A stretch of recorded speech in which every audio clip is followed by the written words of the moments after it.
Hari ini kan jumlah pengangguran kita katanya berkurang ya, karena diwajibkan seluruh industri itu 10 apa 20% dari jumlah karyawan organik, karyawan tetapnya harus pemagangan. Dan anggota peserta pemagangan itu di item perda itu ketika membutuhkan karyawan, maka wajib dari peserta magang itu. Mungkin itu udah ada efek dominonya dari peraturan daerah itu, sehingga pengangguran hari ini agak sedikit berkurang di kota Cilegon, walaupun emang masih belum imbang lah, masih belum imbang, kita akui masih belum imbang.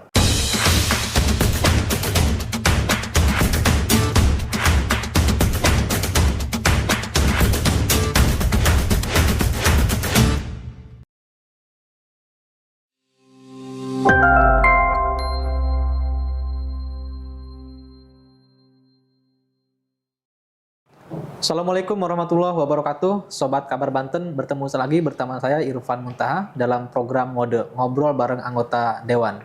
Nah, kali ini saya akan berbincang dengan Ketua Komisi 1 DPRD Kota Cilegon, Bapak Mas Duki. Assalamualaikum warahmatullahi wabarakatuh. Waalaikumsalam warahmatullahi wabarakatuh. Gimana kabarnya Pak, sehat ya? Alhamdulillah sehat, baik. Sebagai pejabat partai di PAN Kota Cilegon, petugas rakyat. Petugas rakyat. Ini duduk sebagai Ketua Komisi 1. Pak Mas Duki, ini menurut saya sesuatu hal yang menarik bagi teman-teman di Kota Cilegon ya.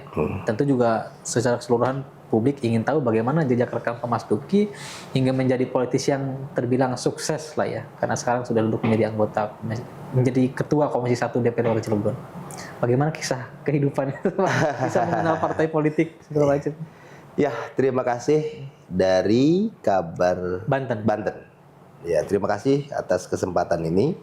Assalamualaikum warahmatullahi wabarakatuh. Waalaikumsalam warahmatullahi wabarakatuh. Ya, otomatis saya sapa dulu teman-teman pemirsa Kabar Banten ya. Kesempatan yang bagus kita pikir. Terima kasih atas waktunya, dan bicara persoalan tadi sukses, banyak orang yang lebih sukses dibanding saya. Tapi bicara kenapa kok hari ini seperti ini, ya karena pengalaman mungkin. Kan itu. Karena sebuah teori itu kan experience is the best teacher itu ini. Pengalaman adalah guru yang terbaik. Jadi sebelum lari ke parlemen ini, saya dari awal merangkaknya gitu. Jadi nggak ujuk-ujuk terjun istilahnya lari ke politik, nggak, sosial dulu. Bekal sosial itu akhirnya yang emang menghantarkan saya ke dunia politik. Jadi begitu lulus dari YIN Sunan Gunung Jati Bandung, di sana saya ke Cilegon, aktif di Karang Taruna Gunung Sugih Cilegon. Karang Taruna Gunung Sugih di kelurahan. Itulah melihat kajian terpaan pembekalan sosial saya yang di situ, dan masuk juga di forum pengusaha Gunung Sugih BKPGS. Saya sebagai sekretaris di BKPGS saat itu. Terus setelah itu baru masuk ke dunia politik dalam konteks bahwa sebagai ketua pemenangan pencalonan Pak Ajie saat dulu dari salah satu partai politik, yaitu saat itu nyalon dari Golkar ya. Disitulah mulai masuk ke politik. Jadi tim sukses waktu itu langsung. Ketua pemenangan saya dulu mengarsiteki, memimpin ya barisan-barisan bagaimana menjawantahkan tentang teori organisasi, teori politik yang didapatkan di dunia lapangan, sekaligus mendapatkan dari kajian-kajian buku di saya terapkan semua. Dan alhamdulillah meraih kesuksesan saat itu. Dan berhasil masuk, dan kedua di periode berikutnya saya juga dipercaya sebagai ketua tim suksesnya Pak Haji Alimuddin almarhum, dan alhamdulillah juga gol gitu. Dan akhirnya di periode berikutnya ya saya karena berbekal itu pengalaman-pengalaman di bawah itu tadi, baik pengalaman sosial, organisasi, karena kita dulunya di kampus itu berbekal organisasi. Saat di YIN Gunung Jati itu saya kan angkatan 98 saat itu, bagaimana 98 Gunung Jati itu di Bandung ya, UIN. Jadi di situ saya udah mulai aktif di HMI, terus masuk sebagai presiden mahasiswa jurusan saya di situ. Makanya begitu terjun ke tataran masyarakat politik udah nggak aneh, karena sudah ada bekal itu. Iya. Kenapa memilih di Bandung waktu itu kuliah, Pak? Kenapa nggak di Cilegon? Sederhana sebetulnya. Saat itu saya kan memang dari semenjak lulus SD sudah suruh merantau sama orang tua. Lulus SD, saya langsung diberangkatkan ke pesantren modern di Latansa, Rangkas. Oh, kayak Rangkas Bitung. Latansa Masiroh, ya? Lebak. Di Cipanas di situ. Jadi lulus SD saya suruh berangkat ke sana. Karena orang tua lebih menarik mungkin menghijrahkan anaknya kan gitu. Di sana di 6 tahun saya di sana sampai SMA. Itu umur SD sudah dilepas ke pondok? Iya, lulus SD, SMP SMA di sana saya. SMP SMA di pesantren Latansa Masiroh yang di Cipanas. Dari situ ketika saya berpikir bahwa ini udah balik nih ke Cilegon, paling enggak kan kuliah di Serang atau di mana. Saya mau kuliah di Serang, ternyata orang tua berbicara jangan, harus ke Bandung. Nah, kalau nggak ke Bandung ke Jogja kan gitu ya. Walaupun emang saat itu itulah yang saya petik hari ini. Secara kemampuan finansial orang tua saya itu petani. Ngomong kasar itu kalau mau bayaran, petani di kampung itu punyanya kan cuman tanah. Ya punya lah beberapa petak gitu tanah. Makanya di saat itu saya berpikir, wih, kebayar nggak sih ini gitu ya. Sempat ragu ke situ ya, Pak? Iya, ya akhirnya karena semangat orang tua, doa orang tua, akhirnya saya coba adu nasib tes di negeri itu di UIN Bandung itu. Akhirnya lulus di Fakultas Dakwah, saya di jurusan bimbingan penyuluhan Islam di sana.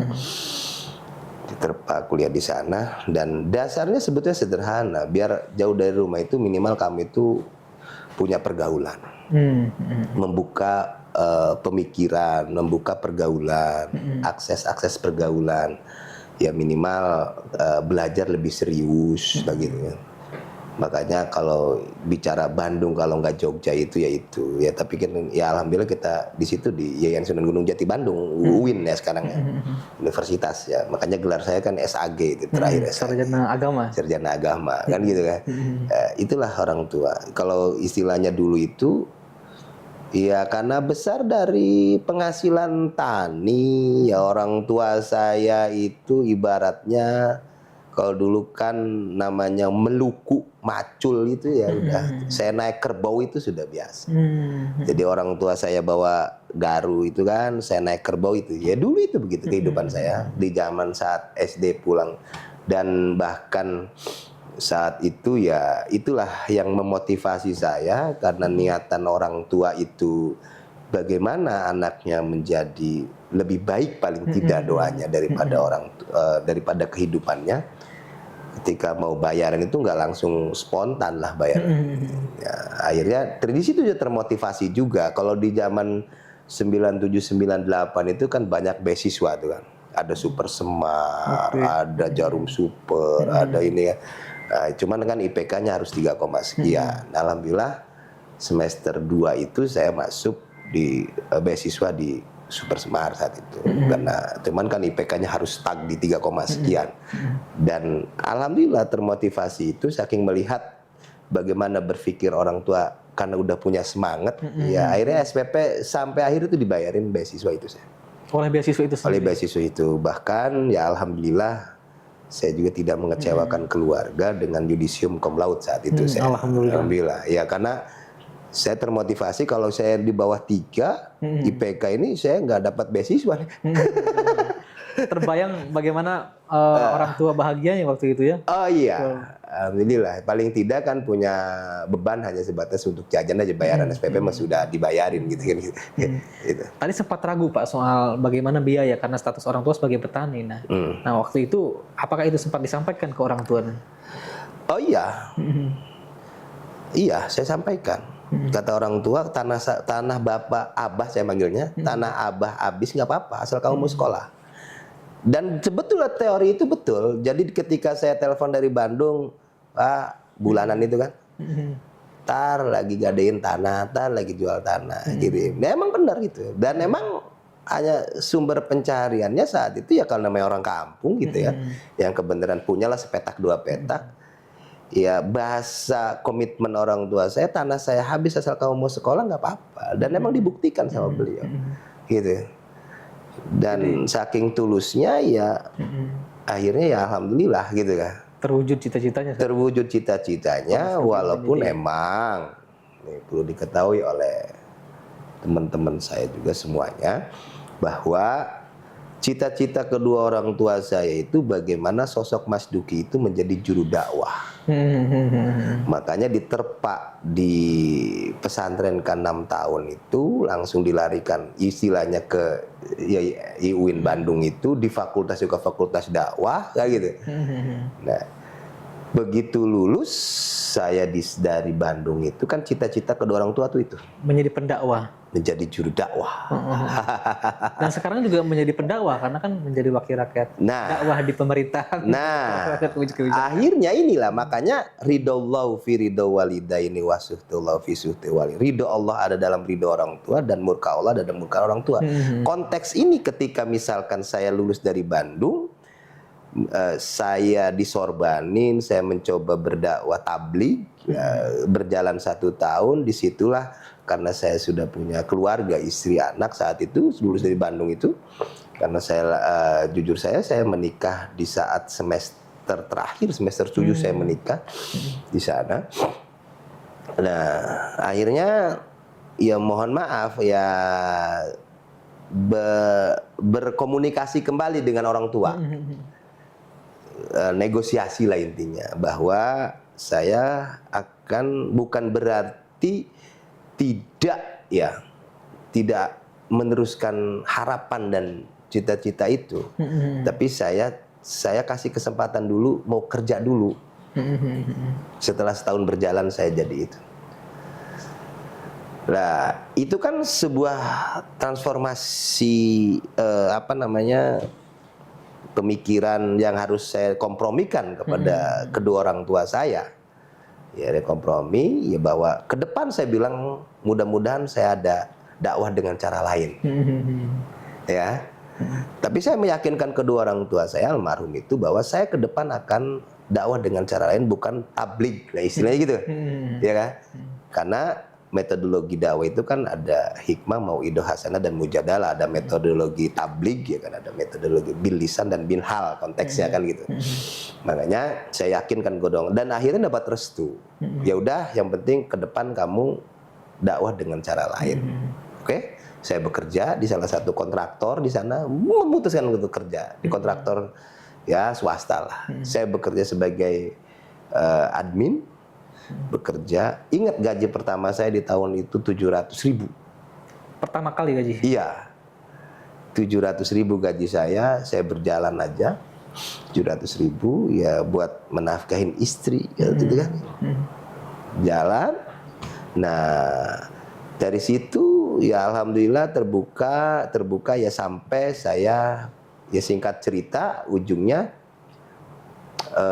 terjun ke dunia bisnis. Ya Allah menakdirkan saya mungkin ya terjun ke dunia bisnis usaha lah ya alhamdulillah sehingga mengantarkan saya untuk tadi itu yang saya ceritakan sebagai ketua umum segala macam selain memang aktif di Karang Taruna. Terus ya sehingga punya modal kan bicara politik sekarang Kalau nggak punya modal ya repot. Selain modal sosial ya, modal finansial saja nggak cukup sebetulnya. Harus ada akses. Harus ada modal sosial. Nah, akhirnya saat itu saya teringat bahwa saya udah asik di dunia bisnis, saya udah asik di dunia usaha. Nah, makanya kalau udah asik di dunia usaha, udah enjoy, nah tiba-tiba tidak terfikir saat itu akan terjun mencalonkan, kalau mengarsitekiyah gitu kan gitu. Karena saya tidak aktif di partai, walaupun emang saya ketua pemenangan calon saat itu, tapi saya tidak aktif di partai saat itu. Gitu. Saya bukan keanggotaan partai saat itu. Gitu. Setelah menang, udah aja kan gitu. Menang, udah gitu ya saya. Gitu. Nah, akhirnya saya dipanggil, ya bukan dipanggil ya, ketemu di Hotel Alisa itu di Anyar, lagi momentum acara. Nah, disitulah ibaratnya guru saya Pak Haji ya sekaligus orang tua saya, ya panutan saya Pak Haji Alimuddin almarhum kan gitu kan. Ya bicara ke saya, memanggil saya di dalam celah-celah acara itu, ya bahasanya kamu harus nyalon. Saya bilang enggak lah, ya gitu. Kamu harus enggak lah, gitu kan. Itu bicara kronologis kenapa sampai hari ini. Enggak lah. Akhirnya saya sentuhnya begini, kalau kamu enggak nyalon nanti di Gunung Sugi enggak ada dewan. Perwakilan. Tek, saya tuh kan. Disitulah saya kesentuhnya. Lah saya mau nyalon dari partai mana? Saya aktif di partai apa juga enggak kan gitu kan. Lah di momentum itulah coba kamu komunikasi dengan saat itu ya Pak Isro ya. Dengan itu. Nah, kebetulan saat itu saya Pak Isro persis ketemuan saya masih lekat di memori saya. Pak Isro habis kunjungan itu, karena Pak Isro salah satu mungkin saat itu kan di partai kan. Karena Isro, saya disuruh disarankan ke Golkar dulu kan, gitu kan. Saya komunikasi dengan Pak Isro, kalau misalkan nanti ketemu Pak Isro juga tanyakan itu, Dunkin Donat tuh, dia pulang dari kunjungan, saya telepon. Saya disupport oleh ini, saya bilang gimana, bisa nggak saya masuk di gerbong ini, kan gitu, untuk Dapil Ciwandan Citanggil. Nah, bukan menolak Pak Isro, karena kebetulan saya itu di terakhir, udah ada calon di situ tuh, gitu kan, udah penuh gitu. Dari partai itu kan gitu, udah penuh. Waduh, saya bilang dari partai yang beliau ini nih, gimana ya Kang ya, bukan menolak ini, gitu kan. Kelaporan lah saya ke sana gitu, gimana ini udah nolak, bagaimana? Akhirnya ultimatum dari partai manapun lah kamu lah, yang penting nyalon aja. Ya oke, saya berusaha lagi nih kan gitu kan. Yang penting kan sesuai arahannya, yang penting. Akhirnya saya komunikasilah dengan saat itu ketua DPD PAN Pak Alawi Mahmud, ya kan. Saya komunikasi dengan beliau dan beliau alhamdulillah merespon, ya udah siap ya gitu. Datang ke sini bawa, udah terakhir itu, detik terakhir saya udah mau tutupan gitu. Ya, datang, udah ya akhirnya ya saya diakomodir di Partai Amanat Nasional ya sampai hari ini di Partai Amanat Nasional. Makanya lihat di periode pertama saya nomor urut 8. Karena pendaftarnya terakhir. Gak boleh kegeser orang kan. Ya udahlah ya, karena termotivasi dengan guru saya tadi saya sebutkan, yaitu Pak Haji dengan almarhum Pak Haji Alimuddin, itulah yang sampai hari ini saya anggap sebagai guru saya, orang tua saya. Ya itu beliau yang membimbing saya, dan saya laporan lagi, boleh saya udah diterima nih di PAN, saya udah dikasih nomor urut 8, ya udah nggak apa-apa dari partai manapun kamu jadi. Lah itulah insting politik orang tua. Ya, insting politik dan sekaligus doanya lah. Lah ya, saya nyalon bergerak ya alhamdulillah jadi sebagai anggota DPRD dan tersentuh itu dia kata-katanya, kalau kamu nggak nyalon gimana nanti di Gunung Sugi nggak ada nggak ada yang mewakili. Nggak ada yang mewakili itu, karena kan Pak Haji ya Pak Haji Alimuddin kan mewakili Gunung Sugi kan. Nah pasca itu kamu siapa lagi gitu. Sedang Pak Haji Alimuddin saat itu udah nggak nyalon gitu. Harapannya adalah kamu gitu istilahnya kan gitu. Di situ bertempuran luar biasa ya. Nah akhirnya saya baca buku Cakrawala Islam. yang dikarang oleh Profesor Amin Rais ya. Buku Cakrawala Islam itu saya buka, saya baca, di situ ada politik sebagai salah satu media dakwah. Nyambung nih dengan Nah, cita-cita orang tuanya. ya kan? Gitu. Politik sebagai salah satu media dakwah. Nah, disitulah saya pada ujungnya, oh iya, saat itu saya pamit ke orang tua bahwa saya akan dakwah dengan cara lain. Ini jalannya. Ini medianya. Ya gitu. Bagaimana saya baca bagaimana berpolitik secara Islam, ya kan? Bahwa di situ diterangkan bahwa metodologi politik, metodologi dakwah itu hikmah, mauidhah hasanah, dan mujadalah. Konteks hikmah itu adalah bagaimana seorang public figure itu memberikan contoh yang baik. Hikmah itu adalah ilmu, ya kan gitu. Ilmu kan?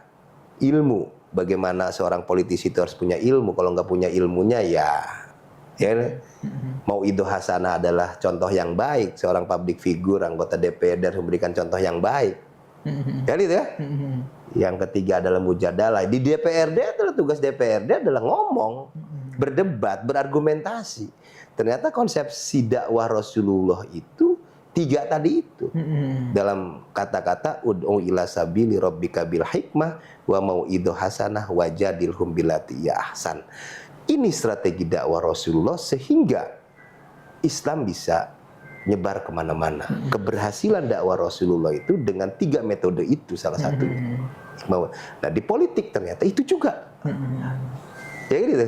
Itu juga, itulah cerita sekelupat singkatnya bahwa kenapa saya sampai terjun, dan di sini ya alhamdulillah saya dipercaya sebagai ketua Komisi 1 ya di Partai Amanat Nasional, alhamdulillah sebagai sekretaris hari ini, sekretaris DPD PAN, dan nyalon di periode kedua, alhamdulillah saya lolos kembali dipercaya oleh masyarakat.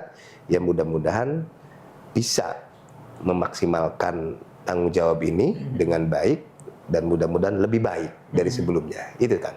Ya, jalan yang sangat luar biasa nih Pak. Karena dari kisah semenjak sekolah, kemudian orang tua sebagai petani, tetapi ternyata tidak menutup celah jalannya sukses bagi Bapak ya, sebagai wakil rakyat sekarang. Nah, sekarang sudah sukses, bahkan akan semakin sukses lagi insya Allah nih. Amin, amin. Karena akan dilantik begitu ya. Amin. Dua periode menjadi anggota DPRD Kota Cilegon. Nah, sebenarnya apa sih menjadi enaknya menjadi anggota dewan itu? Yang pasti jabatan ini kan bukan semata-mata diraih dengan bukan tanpa perjuangan. Makanya anggota dewan itu adalah jabatan yang emang dicita-citakan untuk pengabdian. Maka ketika sudah dilantik, maka enaknya apa? Enaknya itu satu, di sini kan ada tiga peran gitu kan. Selain emang pengawasan, penganggaran, dan legislasi, ya kan gitu. Nah, ketika misalkan ngelihat di masyarakat, oh jalan butuh dianggarkan, kita punya tupoksi itu. Bagaimana kebetulan saya juga di bagian anggaran, di Banggar, mendorong bagaimana jalan itu kita usulkan lewat aspirasi masyarakat. Yang kedua, contoh misalkan ketika ada keluh kesah persoalan bagaimana pembiayaan rumah sakit.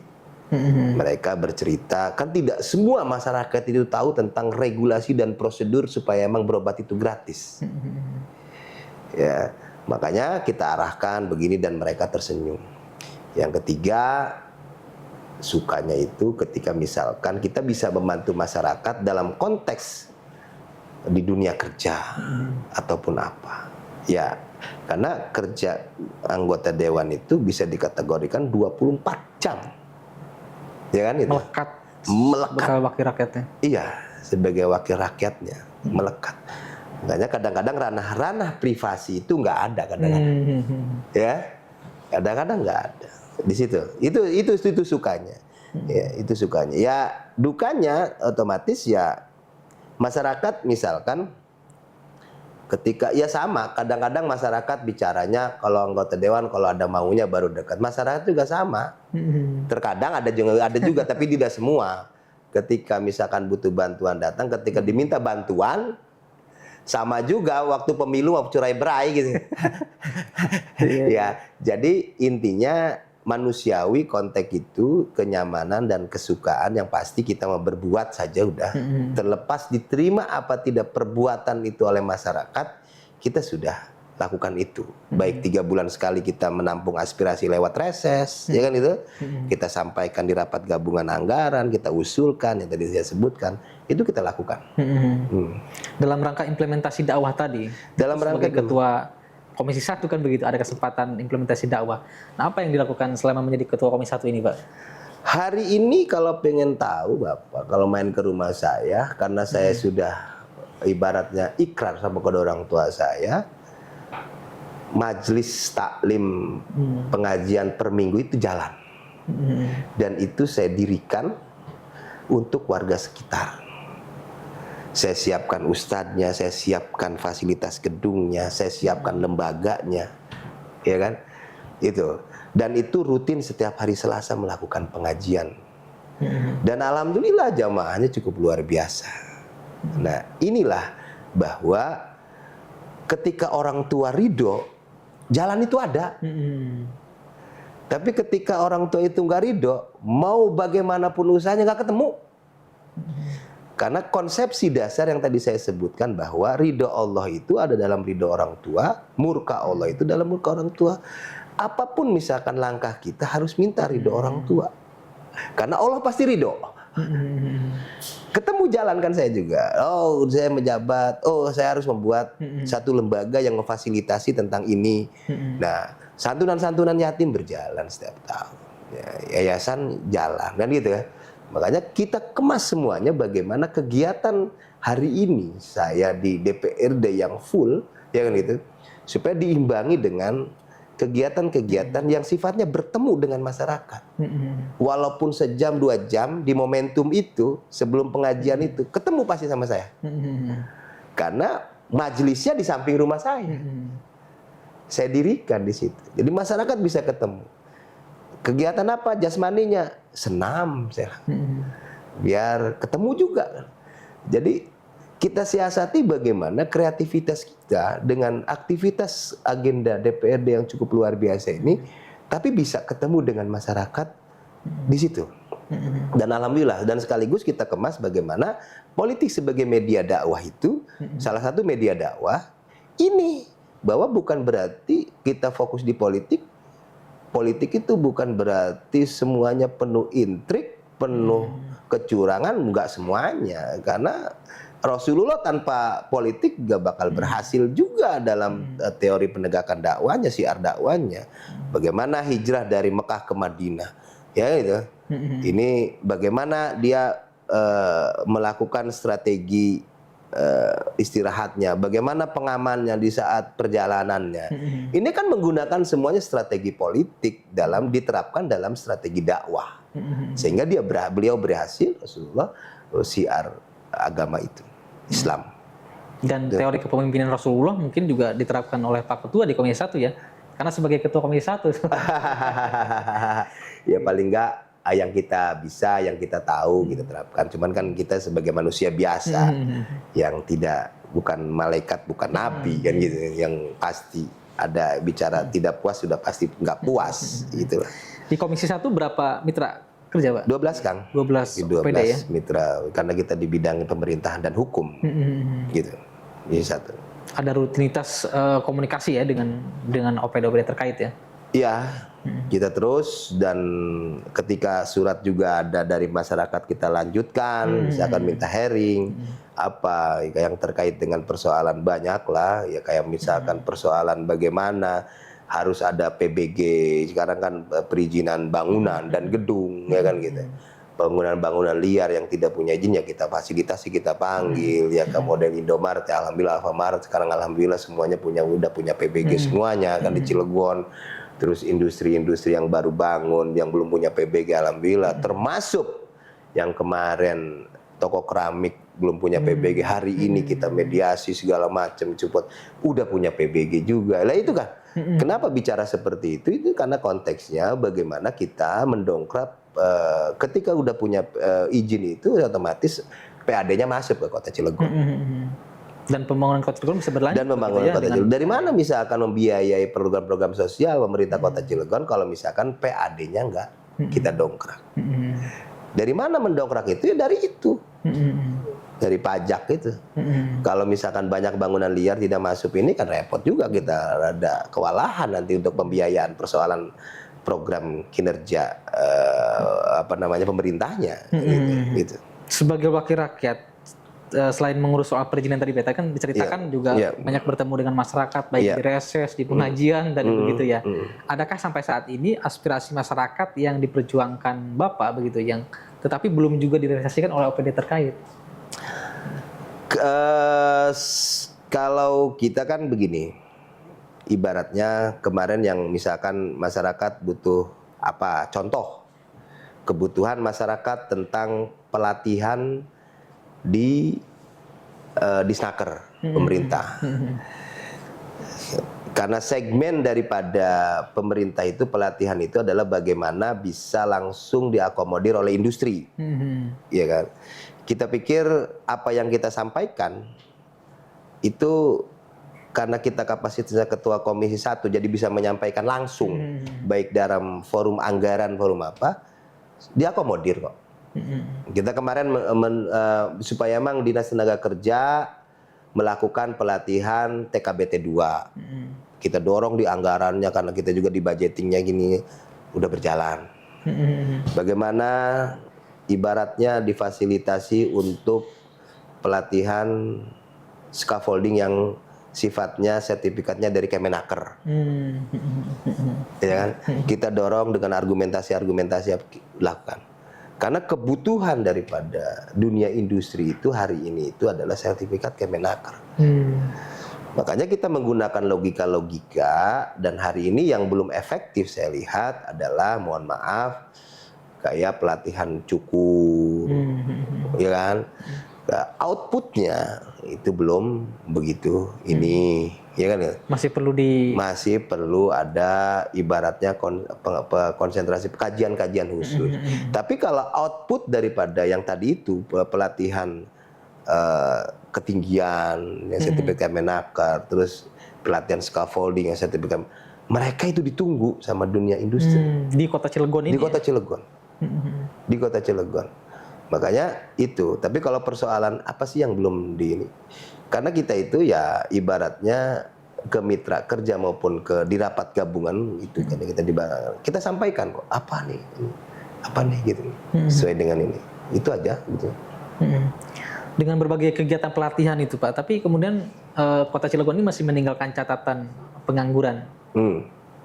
Begitu. Ini gimana ke depan Komisi 1 apakah akan terus mendorong agar ada penyesuaian? Makanya kemarin kita sodorkan konsepnya itu kan gini, kadang-kadang industri itu kan bicaranya adalah tidak ada rekrutmen karyawan. Makanya kemarin kita sodorkan konsep kenapa tidak semua industri itu diinventarisir, dia perawatan maintenance-nya, shutdown-nya setahun itu berapa kali. Dan ingat di catatannya, di undang-undangnya, undang-undang ketenagakerjaannya ini, setiap kontrak kerja waktu tertentu itu harus dilaporkan ke Dinas Tenaga Kerja sebagai bentuk monitoring. Nah, kalau itu disadorkan akan merekrut pengangguran. Ya, akan merekrut pengangguran kita akan berkurang. Itu yang hari ini belum diterapkan oleh pemerintah. Makanya mudah-mudahan ke depan itu bisa direalisasikan bahwa misalkan diinventarisir nih industri-industri besar yang perawatannya setahun 2 kali, setahun 3 kali wajib dilaporkan ke pemerintah melalui Dinas Tenaga Kerja. Berapa persen merekrut atau menyerap tenaga kerja dari wilayah Cilegonnya? Karena kita nggak boleh juga mendominasi itu karena primordialisme ya kan. Makanya kita waktu di Komisi 2 dulu itu mendorong tentang peraturan daerah perlindungan tenaga kerja lokal. Nggak boleh ada persentase itu karena bertentangan dengan di atasnya. Makanya paling tidak di sini adalah kearifan lokalnya yang kita ambil. Masa orang industri di situ. Contoh nih Kang. Sekarang berapa industri lihat kalau shutdown. Kemarin aja Chandra Asih itu 6.000 rekrutmen untuk Sadon. Nah, saya hari ini belum evaluasi. Dilaporkan berapa persen sih menggunakan tenaga kerja yang asal Cilegonnya. Nah itu kan, yang asal Cilegonnya berapa persen? Siapa yang berperan di sini? Adalah pemerintah melalui Dinas Tenaga Kerja. Ya ini, melalui Dinas Tenaga Kerja. Maka misalkan nih hari ini diinput menggunakan tenaga kerja orang Cilegonnya sekian persen. By name, by address. Jelas grafiknya naik turunnya kan gitu. Walaupun itu adalah kerja musiman, contoh untuk training teman-teman yang baru lulus sekolah. Gitu.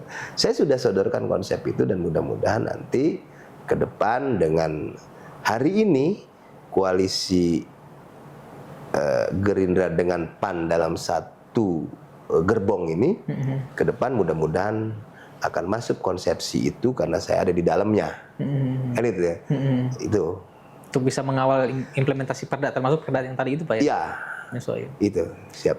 Tapi kalau kemudian harus kita menilai implementasi dari perda yang Bapak sebutkan tadi, apakah sudah berapa persenkah konsep yang dalamnya sudah terimplementasi itu? Hari ini kan jumlah pengangguran kita katanya berkurang ya? Betul. Berkurang, berarti sedikitnya itu sudah diberlakukan karena diwajibkan seluruh industri itu 10 apa 20% dari jumlah karyawan organik, karyawan tetapnya harus pemagangan. Dan anggota peserta pemagangan itu di item perda itu ketika membutuhkan karyawan, maka wajib dari peserta magang itu. Itu wajib dari peserta magang itu. Mungkin itu udah ada efek dominonya dari peraturan daerah itu sehingga pengangguran hari ini agak sedikit berkurang gitu, di Kota Cilegon. Di Kota Cilegon, walaupun emang masih belum imbang lah, masih belum imbang. Kita akui masih belum imbang. Yang lebih berbahaya lagi bicara soal rekrutmen tenaga kerja, kita sedang dihadapkan dengan isu calo. Ini gimana nih Pak Ketua nih? Kesbangpol itu kan mitra kita. Ya contoh misalkan itu kan sekarang isu calo lah, isu ini ya, tinggal ada pembinaan kemasyarakatan. Ada budgetingnya. Tinggal bagaimana dikelola dengan masif dan bagus pola pembinaan masyarakatnya. Ya isu calo menggunakan lembaga ini, lembaga itu kan masih itu kan dengan harus bayar segini, harus bayar gini. Nah, di sini peran serta pemerintah melalui peran pembinaan terhadap teman-teman itu, ya teman-teman yang pelaku, kalau misalkan oknum itu udah perannya. Penegak peraturan daerah itu sebetulnya hari ini adalah Satpol PP. Sebagai penegak peraturan daerah. Gitu. Makanya Kepala Dinas Satpol PP itu harus betul-betul piawai dalam menguasai tentang berapa sih peraturan daerah yang sudah dilahirkan. Ya, mana yang jalan, mana yang mandul, mana yang ini. Karena penegak peraturan daerah itu Satpol PP, Pak. Di regulasi kita. Gitu. Maka Satpol PP yang bergerak. Perannya sangat mantap gitu Satpol PP sebetulnya. Sangat bagus Satpol PP. Tinggal bagaimana mau atau tidaknya bergerak begitu Pak. Mau tidaknya bergerak dan motivasinya, karena kalau motivasi ABC bukan motivasi daripada bagaimana ini supaya tertib, bagaimana ini, itu beda. Antara kerja dengan menggunakan akal dan kerja dengan menggunakan nurani berbeda. Oke, siap. Pak Ketua, banyak meninggalkan catatan terbaik ini, motivasi buat teman-teman anak muda khususnya. Karena tadi sebelum bicara sukses menjadi anggota dewan, bicara soal kehidupan di masa kuliah. Jadi mudah-mudahan bagi teman-teman yang asal orang tuanya dari petani tetap bisa semangat belajar Pak Ketua ya. Amin. Nah ini sekarang sudah hampir habis masa jabatan sebagai anggota dewan di satu periode Pak ya. Ya. Nah apa pesan untuk masyarakat di Dapil termasuk untuk untuk pemerintah Kota Cilegon ke depannya Pak?